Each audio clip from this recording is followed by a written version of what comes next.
Hey everybody, it's James from 46 of 46. This week's episode is unique in a lot of ways. Life is a fragile thing, and it's important to cherish every moment the best you can. My guest this week is Joseph Klaus, a man whose story inspired a ton of people, both on the trail and all along the Adirondack hiking forums and pages online this past summer from people who were following along on the journey. I had the pleasure of recording this interview with Joseph back in the middle of September, and I started to get to know him from talking and texting a lot shortly thereafter. Sadly, Joseph passed away a couple weeks after we recorded this interview back in early October, so we never got to hear the episode, and with the blessing of both his wife and his family, I'm now releasing the episode because this is what Joseph would have wanted. His energy about these mountains was contagious, as you'll all hear in the episode. And his story of becoming a 46'er is without a doubt the most unique story I've ever heard. Joseph wanted to inspire people through what he did, and I know he did exactly that, because I had about a dozen people ask me to have him on this very podcast. So I'd like this episode to be a tribute to him and his incredible story. The next time you're out there hiking in the high peaks and you get to a summit, grab your Nalgene's and pour one out for your old buddy Joseph Klaus. Or better yet, take a picture of your barefoot feet on the summit like he used to do. This is the story of the ginger goat, Joseph Klaus, the Barefoot 46'er. This is the 46 of 46 podcast Summit Sessions, where we'll talk all things Adirondack, backcountry, and beyond. From high peak stories and adventures to trail tips and tricks, we'll dive deep into the heart of these mountains and the people who passionately climb them. Adirondack maps and spruce traps, bushwhacks and backpacks. It's all here on the 46 of 46 Summit Sessions.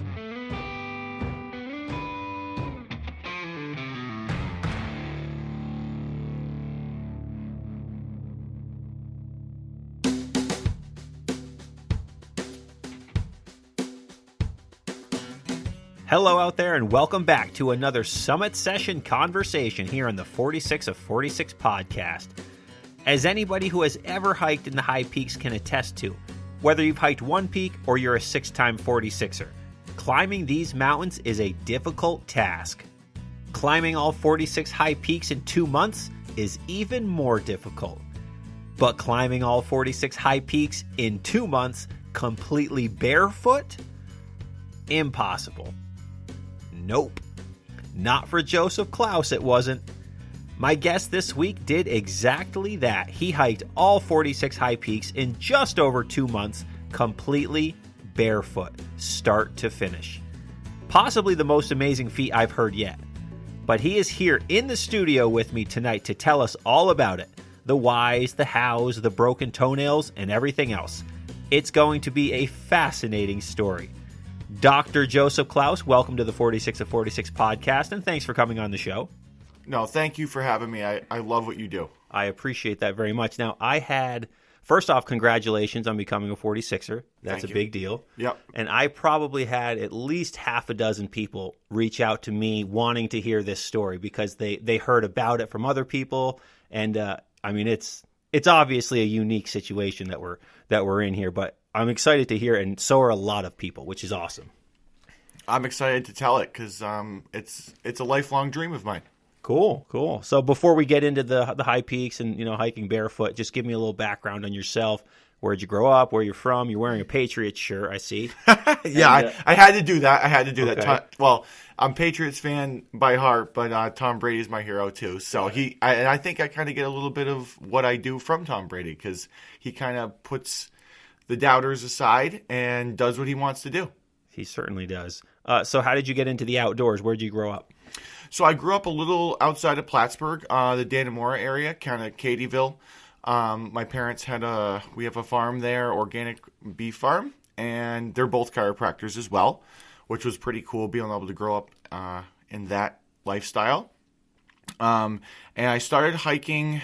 Well, so I grew up there on the farm. I was a very outdoors kind of person, and I guess going back toward the barefoot part of it, is we have a camp on Franklin Falls, and we've had that ever since I can remember.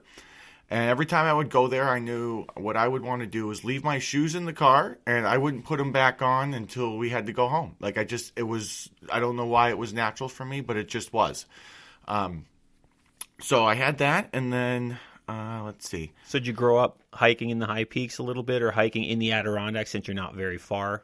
Yes. So because my dad actually took me on my first hike. It was a big slide. I was 9 years old, and I really loved the fact that, yes, I only hiked one high peak, so I could check that box off. Sure. But doing the Three Brothers was really cool, because it was like, as you get it to the first one, it's like, oh, wow, I hiked this high peak, and then I get to to another one, and another one, and another one. And it really, it was a big thing for me. And after that, I was hooked ever since. Cool.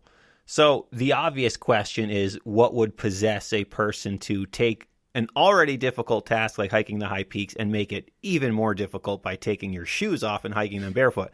So take us through the thought process on how you arrived at the decision to take off the boots for the first time and then just go for it. At least with like the first time you did it. Take us through that first time you... Well, I think I should back up a little bit on Sure. that. We, as a family, hiked most of the marked trail peaks together. And then once we got to the point where we were at the trailless ones, back, when I was 13, 14 years old, trailless was really trailless. Like, you needed to know where you were going, or you could get lost. I mean, it wasn't like it is today. Not to say that it's not hard, it is today. But back then, we needed some help. So...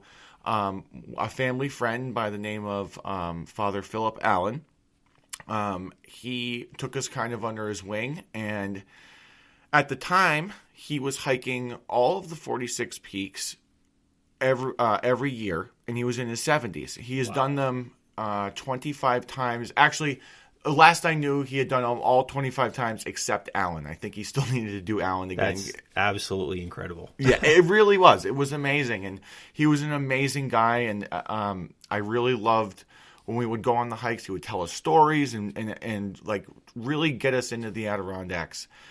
So I actually took the opportunity with him. We were hiking Colvin and Blake. And him and I had kind of gotten ahead of my family a little bit. And he was in his 70s at the time. I'm, 13, 14 years old, trying to train for skiing and train for football. And this guy could do circles around me. I mean, that's how great he was at hiking. Or still is. I mean, he's in his 90s and still doing it. Wow. But at the time, I took the opportunity to ask him. I said, how do you do this at your age? And I want to be able to do this when I'm your age. And he said, well, number one, you got to love to hike. So I was like, okay, good. I can check that box, right? And then he said, number two, I had hiked Kilimanjaro. I think he had done that in his, when he was 30, 31. And then he was looking for another big challenge. But he couldn't leave because of his priesthood and things like that. So he said, I decided one May to take my boots off and hike all 46 peaks in one summer, barefoot.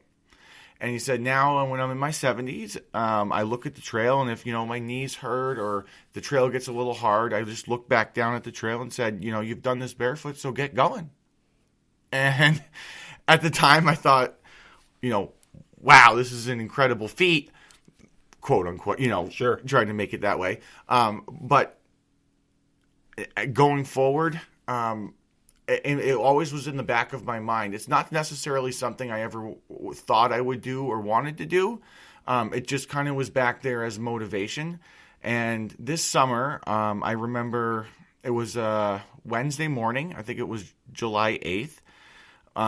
I was going to do a sunrise hike up Cascade. And I had my dog Molly with me. It was just her and I because Rhiannon and my wife wanted to stay in. And she didn't want to get up that day.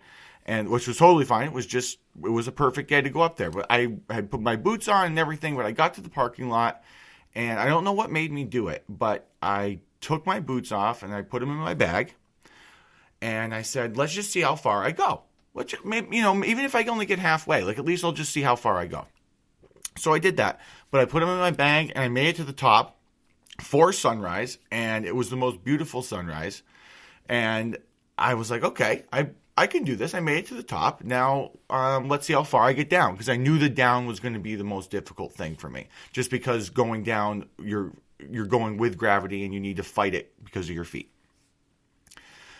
Made it to the bottom, no real trouble. I mean, yes, you have to learn to walk again because you can't, like, if you just hit your foot on a rock or something like that, it's, you're going to learn really quickly.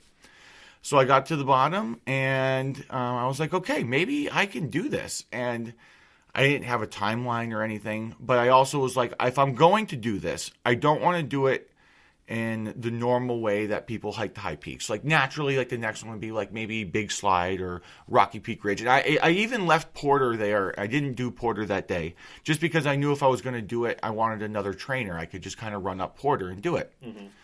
Mm-hmm. So I decided to do, for me, and not saying that this is the hardest one in the Adirondacks because everyone has their own opinion, but for me, Cliff and Redfield is the hardest. Okay. And my wife, that was on my wife and I's list for the next peaks that she needed to get done for her 46 because we finished together this year. And I just said, I'm going to see if I can do that because if I can do that, then I know I've got the rest of them. I know I can do this. So I decided to do that. And it was probably the hardest thing I have done physically in my life that one day. And I think it's just because I hadn't really learned how to do it. And, I just kind of just went and did it. And, we got up, we did Cliff and Redfield. It took a long time, probably, I think we got to the bottom of Cliff because we did Redfield first. It probably was like 10 hours or 11 hours. And we got to the bottom, but I was so excited. Like, I was like, okay, I really can do this. And that's where I made my first mistake, where we had both of our dogs, and there was a little pool on the brook that I wanted to go down and have some dinner at. And before we went out, and I was all excited. So I started going a little faster than I probably should have, and a squirrel ran across the trail. As soon as that squirrel ran across the trail, the dog went after her, and my pinky toe caught a rock and the toenail ripped off. And that was probably, out of this whole journey, my lowest point, just because I had done all of that and knowing that I might have to put my boots on and have to do this all over again just to say I did it was a hard feat. But I just kind of sat there and let it bleed out. And I always bring a medic kit, and I have my boots with me, so I was prepared to be able to get myself out. But I just kind of sat there and reassessed. When it stopped the bleeding, I took my medic kit out, I put a bandage on, and because it was on the top of my toe, walking really wasn't an issue, and I just kind of went a little slower, and 16 hours, well, the total of the hike, 16 hours and like 40 minutes later, I made it to the car. Very challenging, but I knew I could do it, and I never felt better than after that day. So it was a completely spontaneous, like, in-the-moment decision as you got to Cascade to just take the boots off, and then it turned into this, which is incredible. So I did it. You're right. The Cascade thing was kind of like I just needed to do something for myself at this point in my life, to do something a little extra. Sure. So I did that on Cascade, and then I was like, okay, well, if I'm going to take it to the next level, I really need to make sure that I can do this. And that's why I chose Cliff and Redfield. Yeah, that makes sense. And after I did that, I didn't put in my post when I kind of wrote about my whole story with Father Al and everything. I said that I didn't know how long it was going to take me. But Rhiannon actually helped me edit that out. I was going to say it was going to be like 3 to 5 years. Like that's what I really thought as a logical goal that I could do this with. Little, now that I'm sitting here and it was 9 weeks and 4 days later. Absolutely incredible.